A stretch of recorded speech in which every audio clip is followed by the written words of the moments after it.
इला भाभी यहाँ रख दे तानी। भाभी ये देखा था कैसा लगा था? बहुत निमन लगा था। हम रख ली का? हाँ रख ले।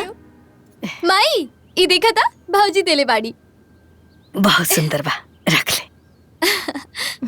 दुल्हन अब तो तू पहचानिए गई होइबू कि उ दोनों जानी तहार चाचिया सासा लोग। जी माँ जी। अब इतना चिल्ला चिल्ला के कहीं गीत गा गा के बताई तो लोग तो पहचान जाए ना। हाँ थोड़ा ज्यादा दिमाग आ गई बा, चुप रहो।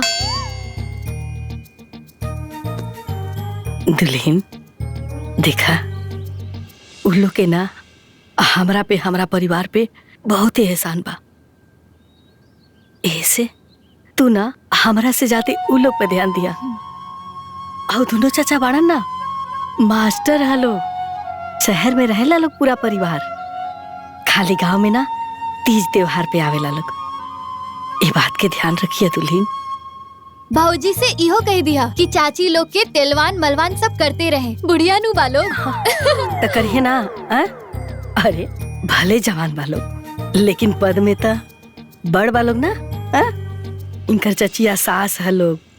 रवा चिंता मत करें, हम चाची जी लोग के बहुत अच्छे से ख्याल रखब। चाची जी एगो बात पूछी? पूछा। चाचा जी रउआ से बहुत प्यार करेनी ना? काहे ना प्यार करब, हम अपना हेलो जी के इतना सुंदर जे मिलल बानी।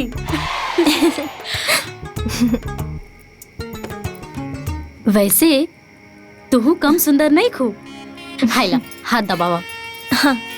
जाना तारू कविता, जब से हमनी के एह घर में आइल बानी जा तब से तोहर सास आज ले एगो साड़ी तक ना किनली। काहे से कि उनकरा हमनी के छोड़ल सड़िए ना सदेला।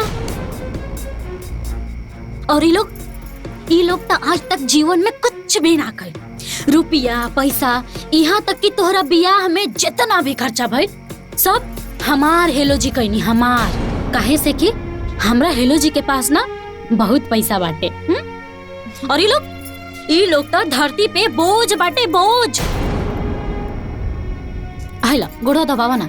कल के इतना नचले बानी नु कि पूरा गोड़वा पी रहा था। तनी जोर से दबावा। हाँ तनी जोर से दबावा गोड़वा। ये लोग तो आज तक जीवन में कुछ भी ना कही। ये लोग तो धरती पे बोझ बालोग, बोझ। और इतने ना दुल्हन जाना तारू, तोरे गुरहत्ती पनू गहना गुड़िया कपड़ा लत्ता चूड़ी लठी, मतलब जितना चप्पल जूता चढ़ल हनु सब हमरे जानू जी के दिहल हा। और बाबूजी के? उनकरा लोगन के अपने खातिर बटले का बाकी तारा के देई लोग। ऊ तो तोहर चाचा ससुर बा लोग ना, भाई के रिश्ता निभावता लोग और कुछ ना। अच्छा हाँ, और हमनी के छोड़ल छाड़ल गिनिया के नया नया कपड़ा कुल हमनी के दे न जाता, उन्होंने को गुजारा होला। सही बात बा।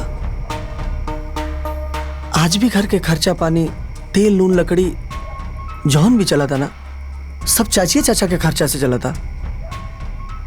और हमने के बियाह भी ना चाचा चाची के खर्चा से भइल बा। और इतना ना जौन हम 3 साल से सरकारी नौकरी के तैयारी करत नहीं ला वो चाची चाचा के खर्चा से भइल बा। मतलब बाबूजी अपना जीवन में कुछ भी ना कहनी? अगर बाबूजी कुछ कहले होता तो आज दिन ना देखे के पड़े। आज हमनी के चाचा चाची पे डिपेंड ना रहती। इस सब के जड़ ना खाली बाबूजी बाड़न। आखिर बाबूजी ऐसा काहे कहनी? तो उनकरा से जाके पूछा बाबूजी काहे कहलन। जब से हम होश संभाले बानी ना हमरा पूरा याद बा। बाबूजी तो हमने के कभी ध्यान ना देलन, यही की वजह से पूरा घर का बेस कमजोर हो गई। आज भी हम तैयारी करत ला। कौनो बात ना, रवा परीक्षा की तैयारी करत आनी ना, एक ना एक दिन सफलता जरूर मिली। लावा दा जल्दी जल्दी भरता। ठीक बा। जानता रे दुल्हन, हमार माई कहेले ना कि शादी ब्याह के मिठाई जितना बटाई ना आजादी से ज्यादा लोग खाई ना मुंह मीठा करी, उतना ही मिठास दुल्हा दुल्हन के रिश्ता में बनल रहे। जानू अरे तनी जल्दी आवा हो, चले में लेट होई।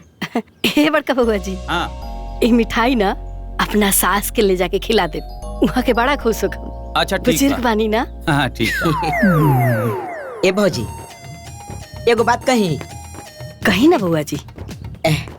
ससुराल में ना अगर दामाद उ लायक हो तो ससुराल में बड़ा रिस्पेक्ट मिलेला। अब हमरे के देख ली ना, हमरे ससुराल में हमार ससुर, सास, साला, सरहज और जे छोटकी सलिया आइल बाड़ी नु हमरा खातिर एके पैर पर खड़ा रहेली। ओकरा के का कहल जाला भैया? अरे वो एक एक गोरे पर तिर तिर तिर तिर नाचे ला लोग। हाँ, सब लोगन एक एक गोर पर तिर तिर तिर तिर नाचे ला लगन। सुनिया है आओ जी फूफा जी। और सुन, हम ते सुनली हैं कि आरती के थारिया ले करके गांव के बाहरे लोग खड़ा रहे हो। ए पाहुन, हमरा अगर ससुरारी जाके न रही तू अब अहिए बता देती किसी वनवा पर आरती लेके आवे लेकिन न। हमरा हाथ में खून के लकीर बा, हमरा से मुंह मत लगावा न तो हम अब अहिए ठीक कर दे। हम आरती के कपूर नियत फट से भबक के जल गई बा। हाँ अब जर जाए। छोड़ा था, अब छोड़ा था हमरा के, अब अहिए ठीक कर दे बुढ़वा के। अब न छोड़ा, आज हम लड़ाई झगड़ा जब देखता ए पाहुन रहुओ नु। अरे बैठा समझावा। का पाहुन? वो कहा न दीदी कि जानू जी इतना उजा दिला ना कि खाई न पौनी ली रहुआ बाद में खा लेबा। ठीक है। आधा अधूरा खाए के मिलल हा। ए सोनी, हाँ माई। ले जो ई खनवा के ढक के रख दे। ठीक बा।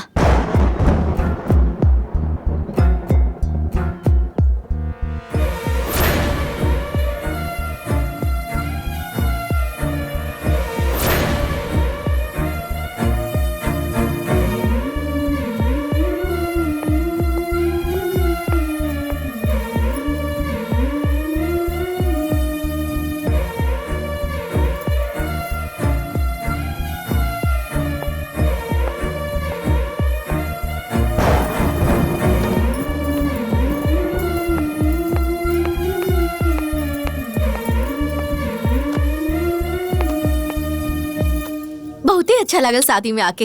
अरे दुल्हन शादी में आके बहुत ही अच्छा ए लगा। सोनी, जल्दी जल्दी सामान रखवा। हाँ चला चला।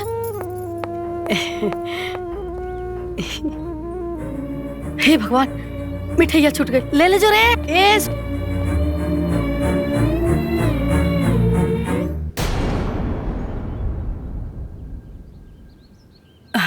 सोनी, कहाँ जानी लड़की कहाँ बैठ जाले। ए सोनी,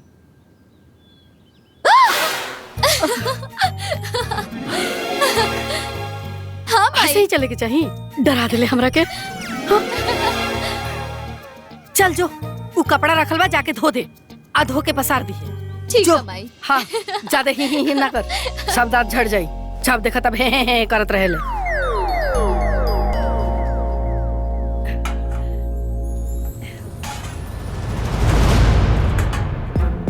माँ जी, हाँ? रवा रहे दी, हम खा ले। अरे ना, तू काहे खाइबू? झूठ बाटे, तू पतो हवनु। जब हम राउर पतोह के झूठ नहीं खा सकत, तो रवा हमार सास के झूठ कैसे खा ले? वो अपना से छोड़ के।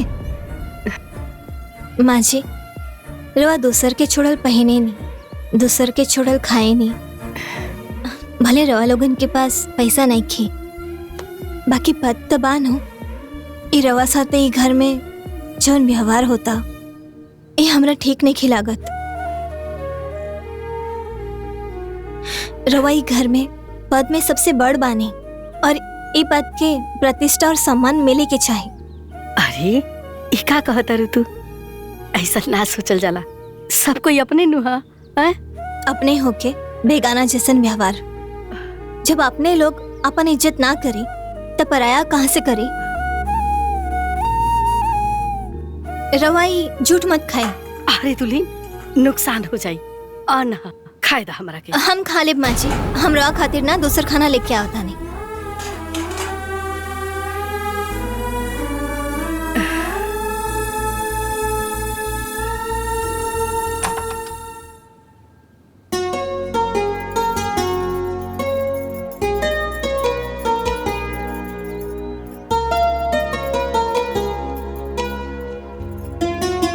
फूफा जी। ओ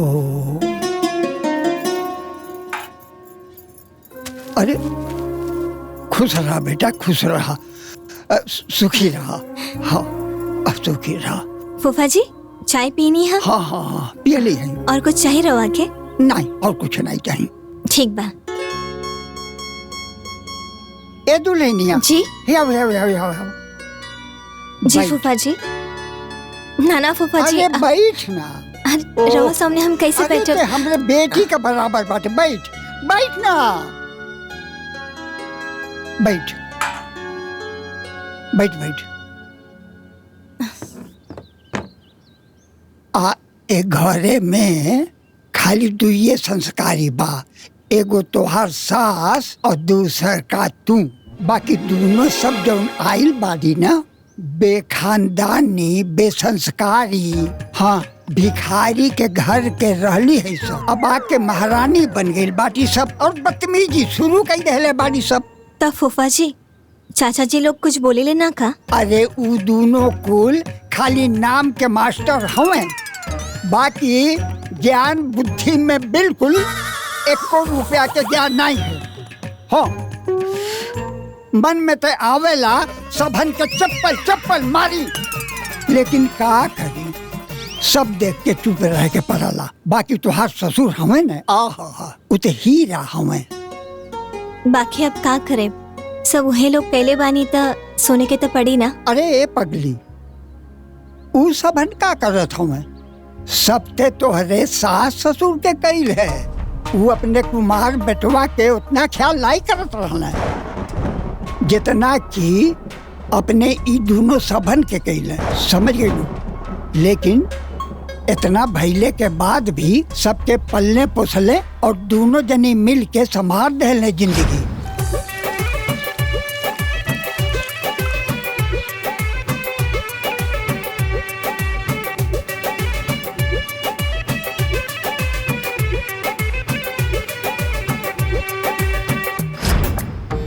फूफा जी चाचा जी लोग बचपन से ऐसे नहीं रहनी? अरे सब शुरुए से एक नंबर के तिरछोर रहले हमें। हम ते उनके घर के हितैषी हैं ना।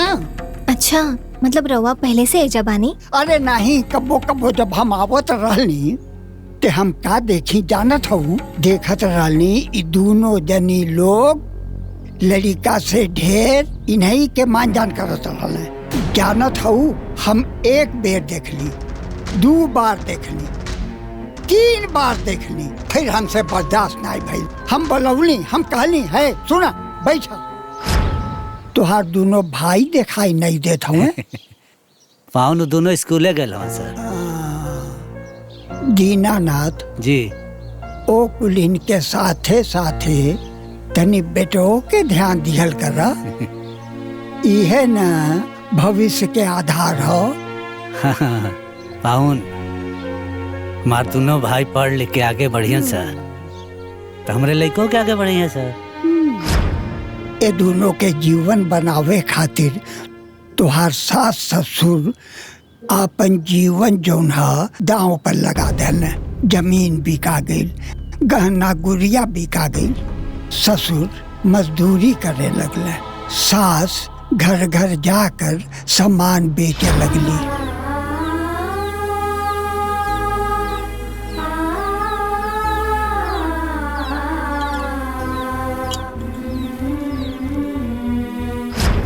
जौने त्याग तपस्या से ए लोगन के पलली पुसली, नौकरी लग गई, सगी बहनन से बियाह करौनी ई सोच के कि घर में बड़ा प्रेम मोहब्बत रही। लेकिन हई देखा, ये सब होने के बाद सब बदल गई। जय ददुली, आ उस समय जौन हमरा उचित बुझाई हम कनी, अब उ लोग के जौन उचित बुझाता उ लोग करता। आ बाकी हमरा ये बात के संतोष बा कि उ लोग हमनी के छोड़ले नहीं के ना। माँ जी उस समय की बात कुछ और रहे, अब राउर पतो रवा साथे बिया। अब कौन मजबूरी बा केहू की छोड़ल कपड़ा पहने के? हमरा नैयर से ना बहुत नया नया साड़ी आयल बा, अब रवा उहे पहनब। भाभी ठीक कहा ताड़ी माई, फेंक दो उलो की पुरान सड़िया। चुप कर, ऐसे ना बोले की अरे वो अपने समझ के ना हमरा के पहने के दे लिया। हम कहाँ कहाँ तानी कि मत पहनी, कबो कबो पहन ले। जाए तो दुल्हन, अब 10 दिन के बाद बा, वो लोग चल जाई। ओकरा बाद देखल जाई कि का करे के बा। तो ऊ लोग से का करे के बा?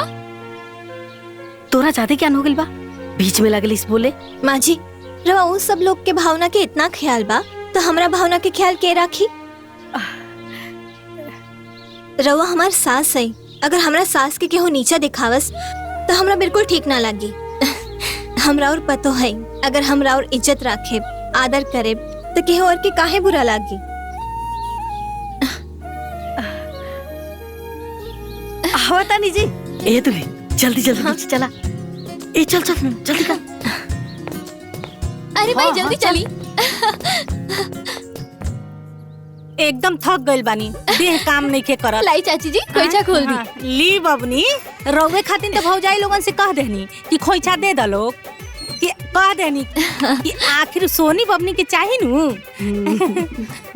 और बताओ लोग, तो हम लोग के नैहर में सब लोग बढ़िया चाची बानी? जी अरे दीदी सब कोई ठीक बाटे। हाइला खोला, जान जाए कि भौजाई तावे देवे के नौवे ना लेत रहली। बस बस बस बस। लेकिन हमार हेलो जी, हमार हेलो जी तो एकदम परेशान करके रख देले रहनी है कि जल्दी घरे चला घरे चला घरे चला। सही कहतिया, हमनी के गईनी जना आ किनल उनका चला चला चला घाई चालू हो गइल ह। सोनी खसरा ये 50 रुपया हमार, ये 50 रुपया तोहार, 50-50 कहीं। हाँ अरे ये तो हमार है। चाची जी ए गिनिया सड़िया देता बिदैया वाला।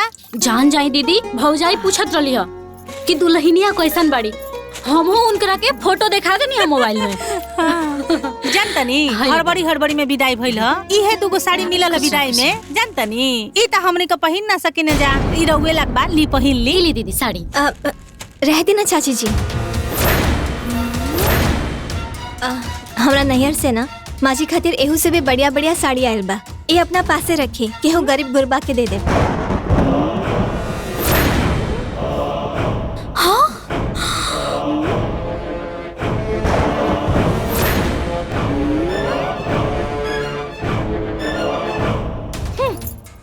बताई जानू जी, वो 4 दिन के आयल कनिया ऐसा चुन्न से बोलतिया कि करेजा में आग लग जाता। तबे तक कहता नहीं कि हमार जानू जी के मुहवा इतना लाल काहे बा। आग लागे राउत जानू जी के मुहवा में, ओकरा बाद से त हमार करेजा धनक गइल बा। का भइल हेलो जी? बताई ना हेलो जी, हाय देखी ना। अरे हाय हमरा नैहरवा से जौन सड़िया मिलल ह, ई सड़िया हम बड़की दीदी के देत रहनी है। लेकिन उनकर पतोहिया सख्त से न जवाब दे देलसिया। कहतिया कि एकरा से निम्मन ओकरे नैहर से आइल बा सास खातिर साड़ी। बताई ना हेलो जी, हम अपन हजार रुपया के साड़ी उनकरा के आपन समझ के दे देनी। लेकिन ना, अब तो लागता कि हम गुनाह कर देले बानी। हमरा ये पतोह के लक्षण ठीक नहीं लागत जानू जी। हेलो जी तू चिंता मत करो, हमरा लगे बहुत पैसा बा। अरे उनकर पतो हिया, तू काहेला टेंशन लेता रू? जौन भी कुछ करे के बाबू अपना सास खातिर करे, तू मत परेशान होगा।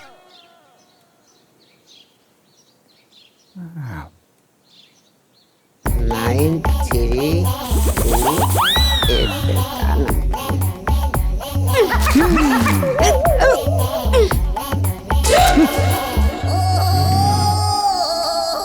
अरे जानू, ए जानू जी।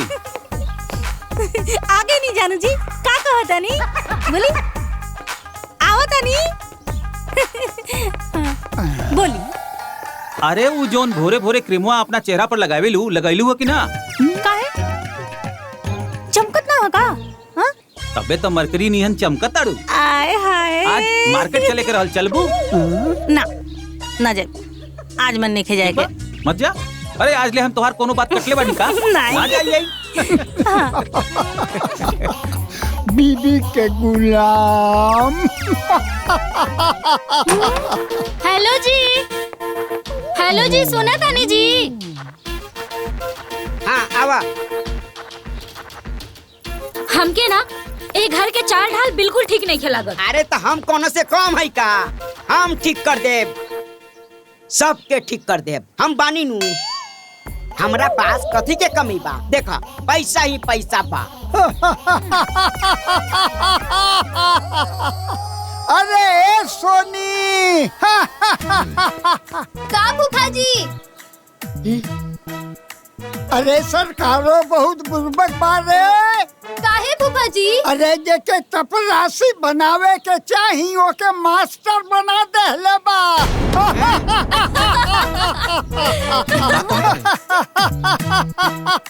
देखा धरा ए पावर कह देता नहीं, जुबान संभाल के बात करी। हमरा से मुंह मत लगाई, हम ठीक कर दे। हम पहले ही कहले रही, हमरा हाथ में खून लिखल बा। ते हमहू के बुढ़ौती में जेल जाए के संजोग लिखल बा। तो हम क्या चल रहा है? हम ना छोड़ो। अपन बेइज्जती करावत रहा। जब मेहरारू का गुलाब। ए पाहुन, ज्यादा हमरे जानू के देख के जरी मत। हां, जब देखी तब जरते रहिला। अरे मतलबी है, और सबसे बड़ा मतलबी ई है छटंकिया। पाहुन, खबरदार जे हमरा पति देव के रौरा छटंकी बोलनी। छटंकी है तो बोल नहीं। ना छोड़ो, छटंकिया के ना छोड़ो। ए पाउलो, अरे क्या करत वालो? अरे हम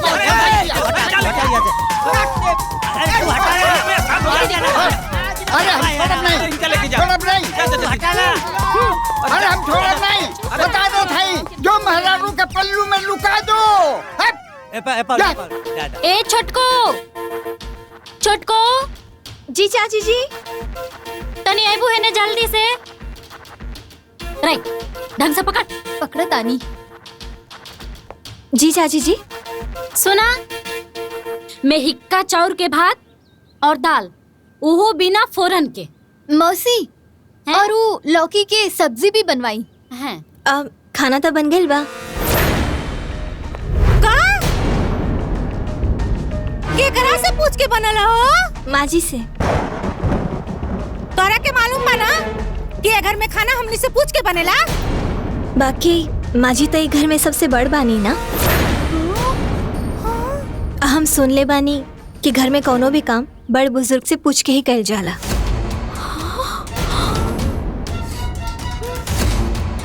कोनो दिक्कत बाका चाची जी? ठीक बा, बताओ का बनौले बा? हाँ, का बनल बा? आई ना दिखाओ तानी। चला दिखाओ। चला चली। चला दिखाओ। देखिए हम कौन व्यंजन बनौले बाड़ू। देखते बानी। ये देखिए चाची जी, बैंगन की कलौंजी। मम्मी, छी, बैंगन के कलौंजी।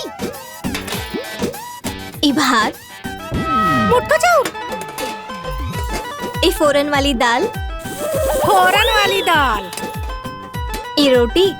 मोटकी रोटी। अरे चोखा। जी, चोखा। चाची जी, चक्की देखी ना, बहुत स्वादिष्ट बनल बा, निमन लागी। तू का अंतर्यामी हऊ कि स्वादिष्ट लागी हमरा का अच्छा लागी का बुरा लागी? अरे दीदी, पुलिस लगा रहल बिया। चख के देखी ना, निमन लगी। अब तो के बताओ तनी। हाँ, चले जैसे। चल तू, चल।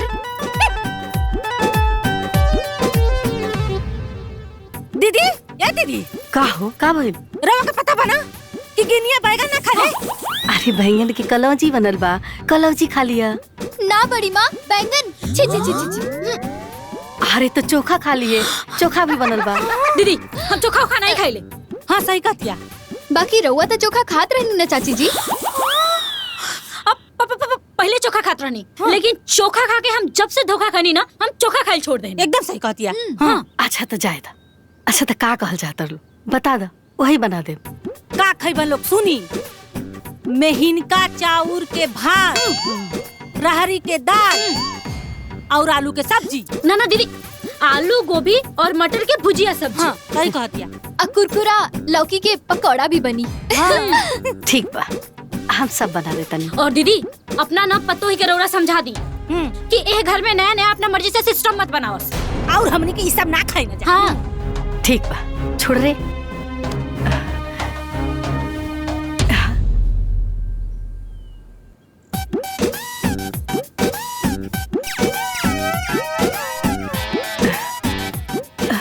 दुल्हन, अपना से छोटा के ना खाए पिए के ख्याल रखे के चाहिए।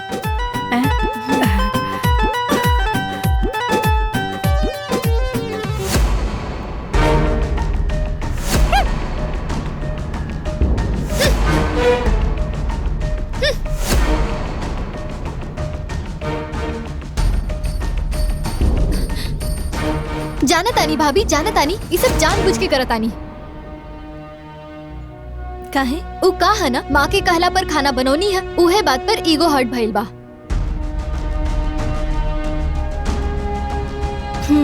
हम समझ गए।